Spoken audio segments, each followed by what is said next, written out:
Começando o podcast O Analista, conversas sobre tendências, tecnologia e inovação com convidados que nos ajudam nas análises de assuntos que podem nos impactar em um futuro próximo.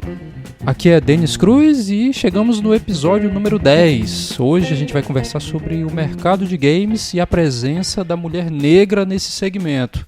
A pesquisa Game Brasil 2023 apontou que o número de pessoas pretas e pardas entre os jogadores de games chegou a 54%, superando os 49% registrados no ano passado, e mais de 45% desses jogadores são mulheres. Mas como anda esse mercado sob o ponto de vista de uma mulher negra, gamer, desenvolvedora de jogos, empreendedora? É sobre isso que a gente vai conversar hoje nesse episódio. Nós falamos de tecnologia, jogos, startup e tudo mais para mulheres negras. Existe aí uma grande lacuna em relação a isso, né? A gente tem um número aí de 35% em relação que existe de investimento para mulheres negras. E o restante é tudo, né, para startups de homens, cis, brancos e tudo mais. Essa é Lisiane Quadros, criadora da Cubic Jogos Digitais em Porto Alegre, Rio Grande do Sul. Ela também é mentora, palestrante e tem a atuação pautada em trabalhar a inclusão, acessibilidade e diversidade em projetos que ela desenvolve nessa área de tecnologia. É com ela que a gente segue nessa conversa, falando sobre a participação da mulher no mercado de games e demais assuntos que giram em torno desse tema de hoje. Vamos lá. Então vamos lá para a nossa conversa de hoje aqui no podcast. Obrigado, Lisiane, pela tua presença aqui com a gente nessa edição aqui do podcast O Analista.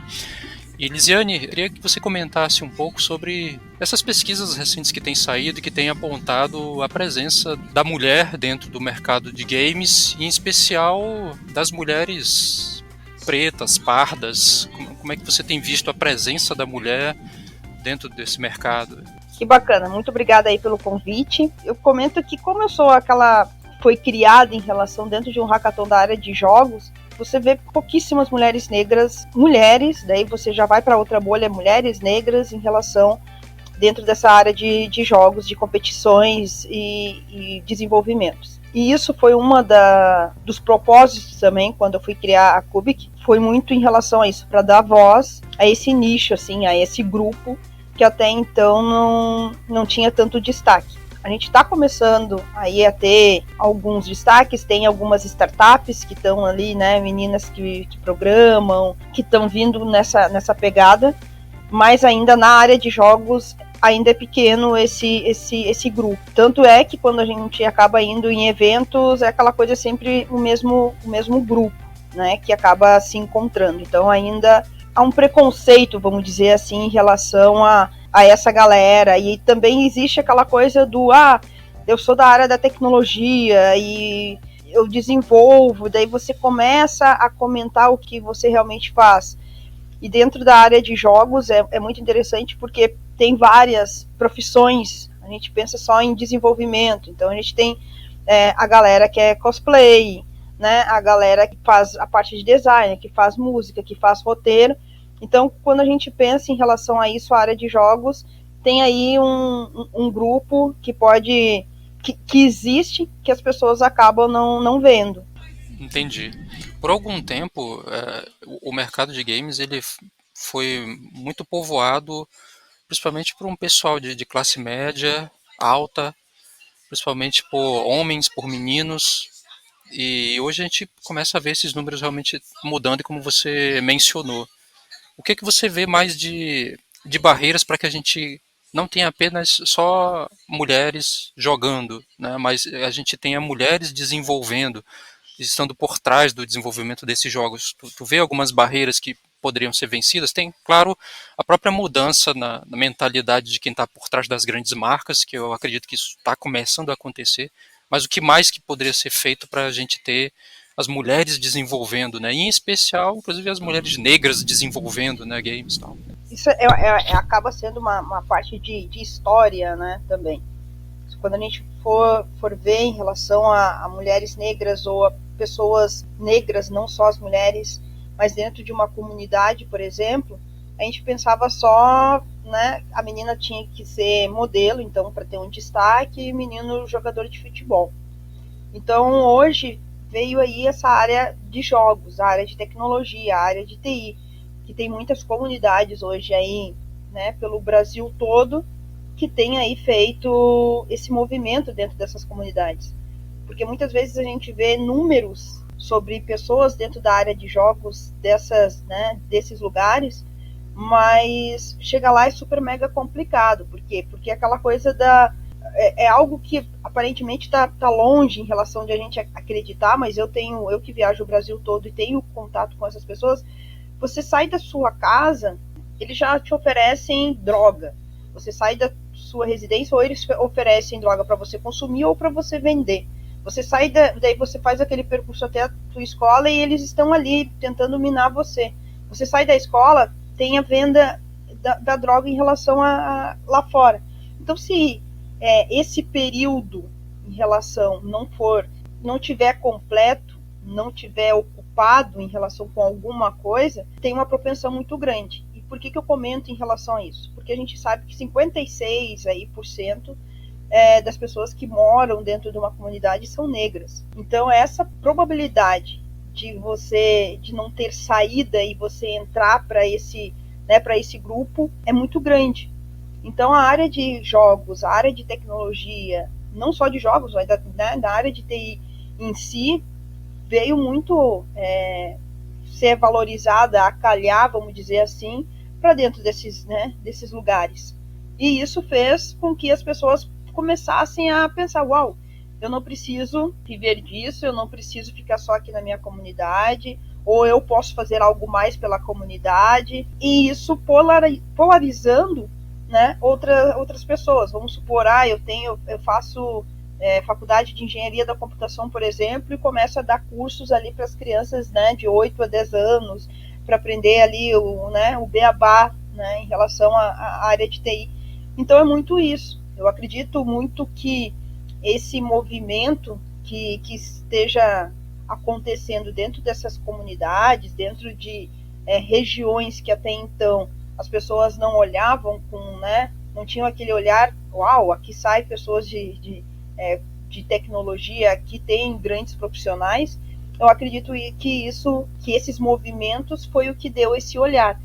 Ainda existe um grande preconceito, a gente ainda está galgando, ainda está caminhando, ainda passos lentos em relação a isso, porque quando nós falamos de jogos, quando nós falamos de tecnologia, jogos, startups e tudo mais para mulheres negras, existe aí uma grande lacuna em relação a isso, né? A gente tem um número aí de 35% em relação que existe de investimento para mulheres negras. Então, e o restante é tudo, né, para startups de homens, cis, brancos e tudo mais. Tem até uma história que aconteceu comigo uma semana passada, que eu comentei em relação. Eu tinha voltado de um evento de São Paulo e eu estava conversando com uma pessoa e você, Denis, sabe mais do que nunca que eu apoio muito o Norte, o Nordeste e dentro dessa área de tecnologia e tento fazer o máximo desse ecossistema funcionar. E eu comentei com essa pessoa. E ele disse, Liz, eu acho que você tem que diminuir um pouco, porque quem sabe pessoas de São Paulo ou do Sul queiram trabalhar com você e acham que você só gosta de pessoas do Norte e Nordeste. E foi muito engraçado porque eu disse, e qual o problema de eu gostar só de pessoas que trabalham comigo do Norte e Nordeste? Tem empresas que só querem, né, homens cis, brancos e que sejam da Faria Lima. Então, existe esse preconceito, sabe? Aquela coisa, você tem que gostar, você tem que estar só nichado com aquele grupo. Então, é um trabalho bem complicado, vamos dizer assim. Entendi. E aí tu tem percebido, e aí eu queria um relato teu no sentido da tua percepção em relação ao que as marcas estão buscando no sentido de melhorar a percepção delas em relação ao público sobre o ESG, as preocupações de diversidade e tal. Tu tem particularmente percebido uma certa demanda das marcas para ouvir mais mulheres, para ouvir mais pessoas negras junto aos seus ambientes, com seus colaboradores? Você mesma tem percebido isso, tem sido chamada, tal? E aí, emendando essa pergunta, você se sente bem com essas participações ou há um certo incômodo de entender que estão me chamando só por conta de cota, só para ficarem bem no ESG e tal? Como é que é a tua percepção? Se tem isso aumentado, essa tua participação, tanto em tuas palestras quanto nas tuas consultorias, e se isso te incomoda no âmbito de ser isso uma espécie de marketing para a sociedade e tal? Eu vejo que é realmente acaba sendo um marketing, mas eu tenho que usar isso ao meu favor. Então é aquilo assim, estão me contratando em relação só para o marketing, para aumentar o número em relação a isso, né? Ok, se eles estão fazendo isso, eu vou utilizar a voz que eu tenho, o palco que eles me dão, para algo positivo, então. Então, se eu tenho ali 30 minutos, 1 hora que foi pago por algo de marketing por eles, eu vou utilizar para algo que seja valorizado, que tenha uma missão, que tenha um valor. Então, é muito interessante isso. Eu sempre comento que com a Cubic, com a Liz e Quadros, quando eles contratam, é muito orgânico, porque no início eles podem contratar em relação real por marketing, mas quando eu vejo que existe lá uma segunda, terceira, quarta contratação. Então, se existe muito isso, quando aconteceu isso pela primeira vez, eu parei de dizer, uau, então quer dizer que eles querem realmente ouvir. Então, da maneira que eu falo, eles conseguem entender e conseguem ver que não é realmente algo, um mimimi, como muitas pessoas comentam, né? E o que eu acho mais importante também em relação a isso, a essa marca, é uma das coisas que eu dou exemplo assim. Hoje em dia tem tantas pessoas que têm palco, que tem ali dentro do YouTube de 7, 8 milhões de seguidores e falam coisas não tão relevantes assim, que a grande população brasileira não vai conseguir utilizar para si, mas eles têm esse número enorme de seguidores. Tem essas empresas que estão com eles por causa, né, desse número de seguidores devido a esse marketing. Então é aquela coisa assim, ok, o espaço que for me dado, eu vou utilizar da melhor forma possível para atingir o maior número de pessoas possíveis. Para que a pessoa entenda, comento muito isso, quando eu vou para o palco, eu quero que as pessoas elas se sintam dizendo, uau, é isso aí, isso é verdade. Isso que ela está falando real, é o real, não é algo inventado. Excelente, muito importante isso aí. Ainda mais numa cultura em que a gente vivencia não apenas a própria discriminação em relação a indivíduos negros, a mulheres, principalmente nessa área de tecnologia, como você mencionou, mas também uma prática recorrente dentro desse ambiente que é exatamente o assédio, né? Então aí eu tô com um dado aqui de uma pesquisa da Lenovo de 2021 que diz que 59% das jogadoras mulheres escondem o seu gênero nas partidas como uma forma de evitar o assédio por outros players, tal. E é o que tu enxerga também? Esse número mudou, segue ainda sendo um problema a ser combatido, tal? Acontece ainda. Então eu tenho conhecidas que elas utilizam outro nickname, né, um outro e é muito engraçado assim, porque quando elas utilizam elas entram num grupo, vamos supor, tem a competição e tem que ter lá 6, né, pessoas, elas entram e tem 5 meninos, elas colocam o nickname delas, como se fosse, né, tipo, que não dê para identificar que é uma menina, e é interessante que quando esse grupo vai fazer algum campeonato que eles têm que se encontrar, eles ficam chocados que é uma menina, e eles ficam chocados tanto por ser uma menina que joga bem, por ser uma menina, às vezes a menina, né, tipo, vai de saia, vestido, ou com a camiseta, né, e eles acham aquela coisa não tá adequado para dentro, né, do nosso time em relação a isso. Tem muito hoje em dia ainda esse preconceito, assim. Tem marcas, né, que estão trazendo isso, estão buscando essas meninas boas jogadoras, mostrando que, né, que elas podem viver nesse meio né, gamer, e isso é muito importante, essas grandes marcas fazerem esse tipo de polarização, de fazer essa diferença, porque senão acaba tendo aí real, aquela coisa do você é igual quando criança, muito interessante isso, você não pode jogar futebol porque você é menina, você não pode estar no meu time porque você é menina, você não pode estar vestida assim para entrar no nosso time. Então acaba sendo coisas bem né, infantis, ridículas em relação a isso, para a gente que está no século XXI, mas que ainda é bem, não é algo pontual, vamos dizer assim, é algo que acontece muitas vezes. Entendi, uma pena mesmo. Mas dentro daquilo que a gente tem como ferramental para ajudar a minimizar um pouco todo esse ambiente de perseguição, de preconceito e tudo mais, tá a nossa própria força de trabalho, né, como tu falou, né, aproveitar o microfone que é dado e dar a real, né? E aí, assim, mesmo que a empresa te contrate, te dê um briefing, eu queria que você falasse isso, mas aí você tem a liberdade de trazer a informação e gerar o impacto que tu quer gerar, né? E aí, dentro da realidade da tua própria empresa, eu queria que tu comentasse um pouco sobre o que vocês têm feito, você, tua equipe, em relação também no composto dos produtos e serviços que vocês têm oferecido, prever também a própria presença de itens e de serviços que possam ajudar pessoas com deficiência e tal, né? Eu sei que você desenvolve games com essa preocupação, com esse olhar, até por ser também uma pessoa PCD. Então, o quanto tu leva da tua experiência para os serviços que tu tem desenvolvido e como isso tem gerado impacto quando esses produtos vão para a rua, quando um game desse vai para a rua, tal. Que tipo de impacto tu tem visto quando eles ganham a rua e as pessoas começam a usar os teus serviços e produtos, né, no sentido da gente mudar essa engrenagem tão complicada para esse público, né, para essas minorias, tal. Sim.